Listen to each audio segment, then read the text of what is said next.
let's get into that about what the Patriots are in 2021. I saw them in SoFi a couple weeks ago with my own two eyes, and that looked like a playoff team to me, Tom. That was a playoff team. Yeah. That was a team that went into, crossed the country, all those time zones away, went into an opposing team's building. There was seemingly half of Quincy in the stands, though, to be honest with you, and surrounding areas.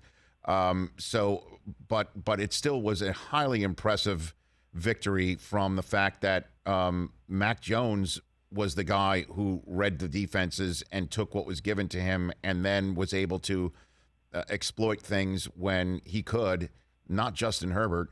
The defense that played and balled out and turned things over just when you needed to, and then played the game smartly when the clock was winding down by sliding to keep from going out of bounds.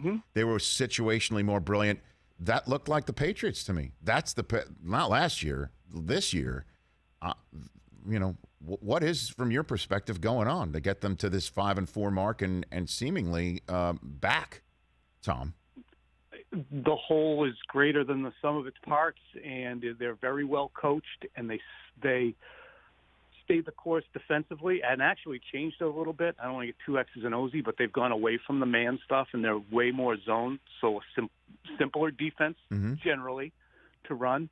So there's fewer busts like we saw maybe against Dallas, which cost them that game. Really, I mean, Rich, you don't even have to really squint too hard to see how this team could be 8-1. Right. They're 5-4. Dallas, Tampa, and the fumble-plagued loss in the opener to Miami could have all been wins. Again, ifs and nuts, This and candies, whatever the hell it is. Yes, right. My aunt, my uncle, everything else. Yes. But I mean, you look at this team, and they're highly capable, but they're never going to blow teams out. I mean, they kind of did, obviously, with the Jets, but they're going to be very close to the bone all year long. They're going to be close to the bone this week with Cleveland. They have to play precisely, and it's part of the reason is they have uncertainty in key spots, and that's in terms of protection. It's at both tackle spots where Trent Brown has been absent because of injury and Isaiah Wynn is underachieved, and it's because of a lack of explosiveness.